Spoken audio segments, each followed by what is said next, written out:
Hi, എല്ലാവർക്കും നമസ്കാരം. ഇന്ന് സൺഡേ ആയിട്ടെ സാധാരണ ഞാൻ ലിവർ കറി വെക്കുമ്പോൾ ഫ്രൈ ആക്കുക ചെയ്യുന്നത്. ഇത് ഞാൻ ഒരു റോസ്റ്റ് പോലെ ഞാൻ ആക്കിയെടുത്തു. ഇതിനകത്ത് എന്തൊക്കെയാണ് ചേർത്തെന്ന് വെച്ച് കഴിഞ്ഞാൽ, ലിവർ കുറച്ചും കൂടെ പറ്റിയാലോടെ കുഴപ്പമില്ല.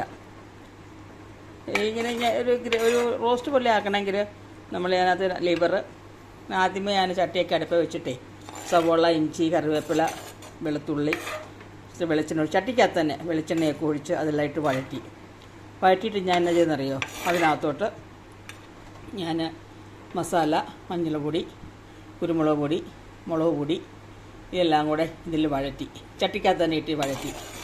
കാരണം ആ ചട്ടിക്കകത്തിട്ട് തന്നെ വഴറ്റുമ്പോൾ അതിൻ്റെ രുചി നമുക്ക് നല്ല ടേസ്റ്റായിട്ട് നമുക്ക് ലിവർ. എനിക്ക് ഈ ചട്ടിക്കകത്ത് താളിക്കുന്നത് ഭയങ്കര ഇഷ്ടമാണ് കറി വെക്കുമ്പോഴേ. എന്നിട്ട് ഇത് വഴറ്റി വന്ന് ഞാൻ തക്കാളി 2 ചേർത്തു. ഇച്ചിരി എനിക്കത് ഗ്രേവി ആക്കണം തോന്നി. അങ്ങനെ ഞാൻ ലിവർ ഗ്രേവി ആക്കിയ ഇത് കാണിക്കാൻ വേണ്ടിയാണ് നിങ്ങളെയാണ് ഈ വീഡിയോ എടുത്ത് കാണിക്കുന്നത്.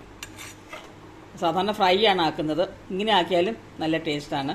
2 തക്കാളി ആക്കിയിട്ട് ഇങ്ങ് വഴറ്റി നമ്മൾ ലിവർ അങ്ങോട്ടിട്ട് കുടഞ്ഞിട്ട് ആവശ്യത്തിന് വെള്ളം ഒഴിച്ച് വേവിച്ച് വറ്റിച്ച് തിളച്ച് കഴിഞ്ഞാൽ ഒരു ചെറിയ തീയിലിട്ടേക്കുക. അവിടെ കിടന്ന് പതുക്കെ പറ്റി ഇതങ്ങോട്ട് ഒരു ഇച്ചിരിയുടെ പറ്റിയാലും കുഴപ്പമില്ല. പിന്നെ ഇവിടെ ഇച്ചിരി ഗ്രേവി വേണമായിട്ട് ഞാൻ ഇച്ചിരി ചാറ് വെച്ചതാണ്, ഗ്രേവി പോലെ ആക്കിയതാണ്. നല്ല ടേസ്റ്റ് ഉണ്ട്. ഞാൻ ടേസ്റ്റ് ചെയ്തായിരുന്നു. അങ്ങനെ പറ്റി കുറുകി വന്നു കഴിയുമ്പം കുറച്ച് കുരുമുളകും കുറച്ച് പച്ചവെളിച്ചെണ്ണയും കൂടെ ഒഴിച്ച് അങ്ങോട്ട് ഇളക്കി ഓഫ് ചെയ്യുക.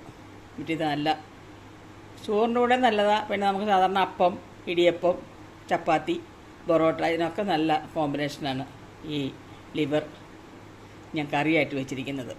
ഇതിൻ്റെ ഫ്രൈ ആണെങ്കിൽ സൂപ്പറാണ്. ഫ്രൈ ഞാൻ പണ്ട് എൻ്റെ ഇതിനകത്ത് ഞാൻ ചെയ്തിട്ടിട്ടുണ്ട്. ഒരു ഗ്രേവി ആക്കിയത് ഞാൻ ചെയ്തിട്ടില്ല. അപ്പോൾ ഞാനതൊന്ന് വിവരിക്കാമെന്ന് വിചാരിച്ചു.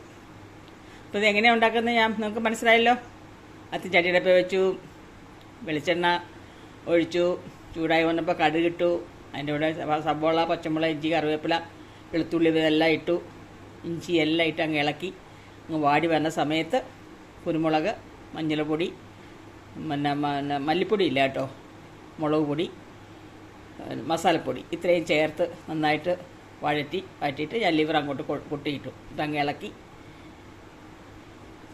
തക്കാളിയും കൂടെ ചേർത്ത് ഇളക്കി അങ്ങോട്ട് പറ്റിച്ച് ഇങ്ങനെ ചെയ്ത് നോക്കുക കേട്ടോ. എന്നിട്ട് എനിക്ക് എൻ്റെ ഇതിനകത്ത് യൂട്യൂബിൽ ഞാനത് അപ്ലോഡ് ചെയ്യുമ്പോൾ നിങ്ങൾ കമൻറ്റ് ചെയ്യണം, ലൈക്ക് തരണം, നിങ്ങളുടെ ഫ്രണ്ട്സിനൊക്കെ നിങ്ങൾ ഷെയർ ചെയ്ത് കൊടുക്കണം കേട്ടോ. ഞാൻ ഒരുപാട് നാൾ കൂടി ഇപ്പോൾ ഇതൊക്കെ ചെയ്യുന്നത്. കാരണം ഞാൻ ഇടയ്ക്ക് വെച്ചൊന്ന് നിർത്തിയായിരുന്നു. ഇപ്പോൾ പതുക്കെ ഓരോ ഇടയ്ക്കിടയ്ക്ക് വീഡിയോ ഇടുന്നുണ്ട്.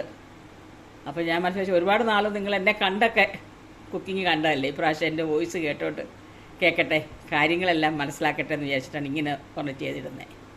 ഓക്കേ, അപ്പോൾ അടുത്തതിൽ കാണാം. Thank you.